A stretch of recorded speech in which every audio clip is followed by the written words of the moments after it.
정수사에 와 있습니다.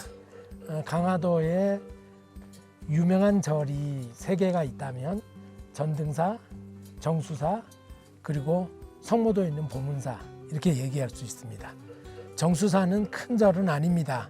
작은 절인데 앞에 있는 대웅전이 보물 161호로 지정되어 있습니다. 맞배지붕 형태의 건물인데 차근차근 설명을 하겠습니다. 지금 앞에서 보시면 정면 3칸짜리 집입니다.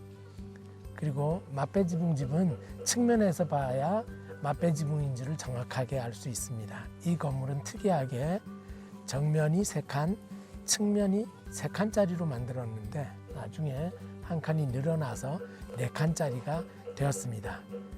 옆을 돌아가면서 집의 구조를 한번 보시겠습니다.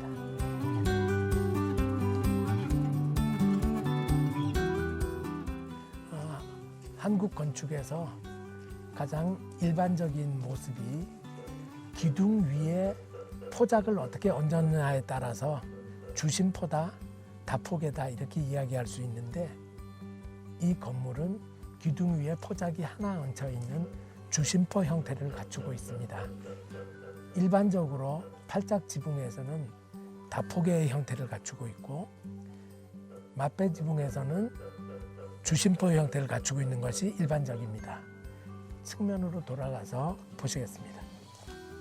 지금 보시는 것 같이 측면에서 봤을 때 지붕 2개가 하나의 점으로 모아지는 것을 맞배 지붕이라고 합니다. 그런데 이 정수사 대웅보전의 형태를 보게 되면 왼쪽에 있는 지붕과 오른쪽으로 내려온 지붕의 길이가 다릅니다. 이것은 오른쪽의 지붕을 더 늘려서 나중에 한 칸을 더 만들었다라는 이야기가 됩니다. 그래서 측면에서 봤을 때 한 칸, 2칸, 3칸, 4칸짜리 집이 되어버렸습니다. 원래는 정면 3칸, 측면 3칸이었던 것을 늘리는 과정에서 정면 3칸, 측면 4칸으로 만들어서 팻마루를 만들었다라는 사실이죠. 그리고 이 앞에 막고 있는 이 판을 풍판이라고 그렇게 이야기합니다. 이 대웅전의 특징 중에 하나가 정면의 모습과 후면의 모습이 서로 다르다라는 것입니다. 건축의 양식이 건물을 늘리는 과정에서 후면에 있는 양식이 원래 기존 양식이고 전면에 있는 양식은 후대 사람들이 만들어낸 양식이었다라고 생각하면 맞을 것입니다. 뒤의 모습을 보시겠습니다. 처마로 내려오는 이 모든 과정에서 간결한 모습을 볼 수 있습니다. 그리고 포작 위에 초입공, 그러니까 소혀같이 나와 있는 것이 하나밖에 없는 초입공의 형태를 갖췄는데 앞쪽에서 보시게 되면 또 다른 모습일 것입니다.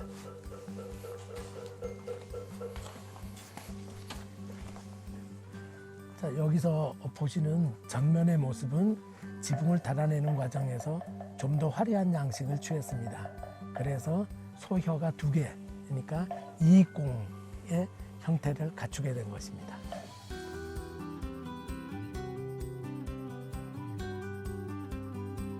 정수사의 대웅전을 찾아온 사람들은 많은 경우에 문의 문양을 보기 위해서 오는 경우가 많습니다.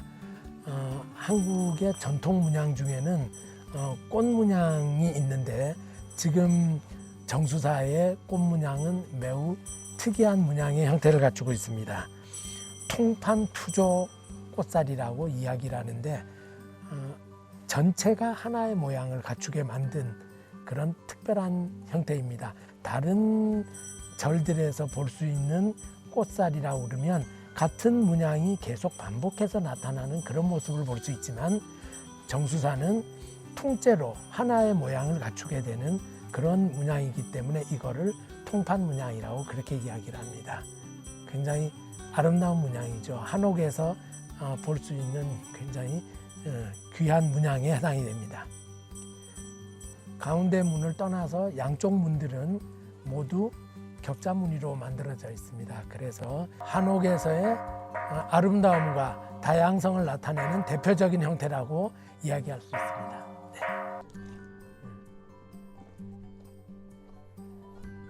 네. 여기 정수사 동종입니다. 절에는 이렇게 구리로 만든 종이 있습니다. 가장 유명한 게 성덕대왕 신종 경주에 있는 에밀레종이라고 얘기하는 그런 종들도 있죠. 한국의 종과 중국의 종이 조금 다릅니다. 한국의 종의 제일 특징적인 모습이 뭐냐면 저 위쪽에 있는 음통입니다. 이 음통은 중국 종에서는 찾아볼 수가 없습니다. 한국 종에서 음통이 있고 그 오른쪽에는 용의 모양이 그려져 있어서 이 용의 모양을 용류 이렇게 이야기하고 용류와 음통은 붙어 있는 게 일반적인 모습입니다.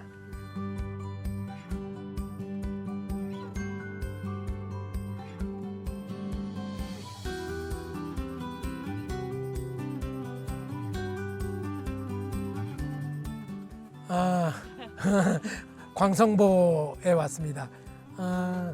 강화도에 보와 진과 그리고 돈대들이 있습니다. 국방시설로 진이 5개 있고요.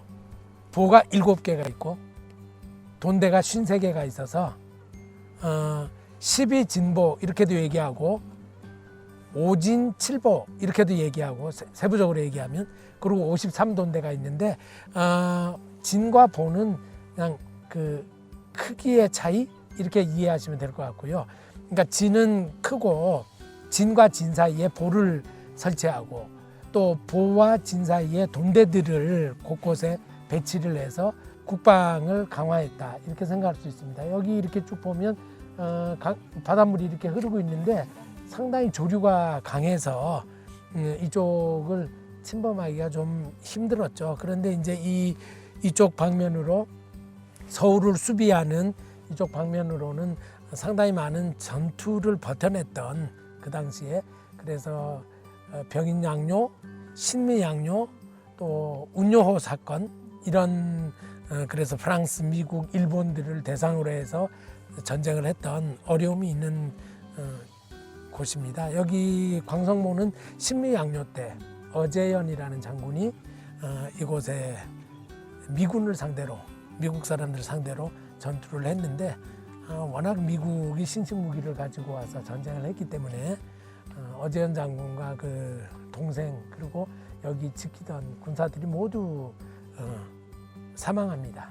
그래서 위쪽에 보면 어제연 쌍충비가 있는데 그 형제들을 기리는 비석 그 다음에 또 이곳을 지키던 무명용사들의 무덤 같은 것들이 보존이 되어 있습니다. 강화도의 아픈 역사 중에 하나죠. 네, 광성모는 경치가 좋아서 사시사철 찾는 사람들이 많습니다. 경치만큼 아픔도 많은 그런 곳입니다. 네. 예전에 몽골이 우리나라를 쳐들어왔을 때 몽골군이 징기스칸 이후로 굉장히 강해졌는데 이 사람들이 전투력에서는 상당히 우위에 있었지만 강화를 함부로 할 수 없었던 거는 수군의 힘이 굉장히 약했던 거예요. 몽골이. 그러고 특히나 강화도의 이 물살의 흐름을 이해를 못했기 때문에 몽골군하고 오래도록 대치할 수 있었던 이유가 됐었고요.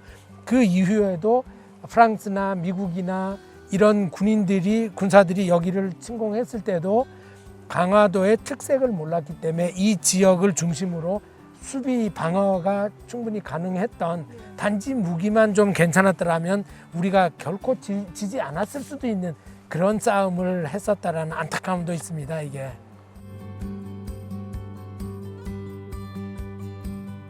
예, 광성보의 석축입니다. 아까 전등사에서 그랭이 기법을 잠깐 설명한 적이 있습니다. 그런데 그랭이 기법은 기둥과 주춧돌 사이에만 적용되는 게 아니고 석축을 쌓을 때도 적용이 됩니다. 여기 기역자로 잘려나간 부분 이게 바로 밑에 돌을 위해서 위에 돌이 양보를 하게 된 거죠. 이렇게 어느 하나를 위해서 다른 한쪽을 깎아낸 것 이거를 그랭이 기법이라고 그렇게 이야기합니다. 여기 여기 이쪽도 마찬가지고요. 석축을 쌓을 때도 군데군데 그런 흔적들을 다 발견할 수가 있습니다.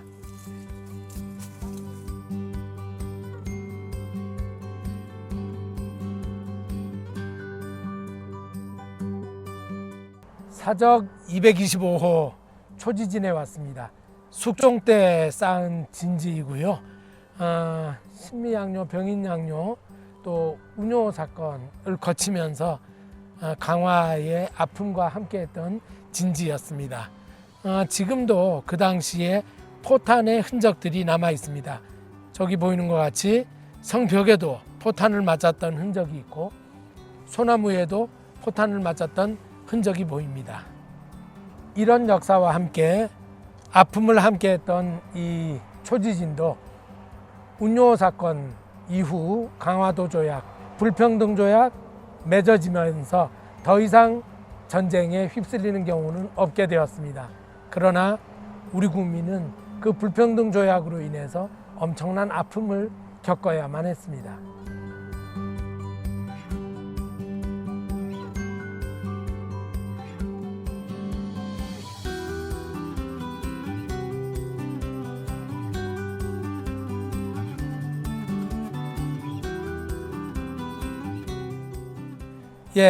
초지진의 안쪽으로 들어왔습니다. 여기에 대포가 보이는데 이 대포가 그 당시에 사용했던 대포입니다. 100mm 규격의 700m를 날아갔던 대포입니다. 이 초지진을 마지막으로 강화에 대한 설명을 모두 마치기로 하겠습니다. 우리는 다음번에 또 다른 장소에서 만나 뵙기로 하겠습니다. 감사합니다.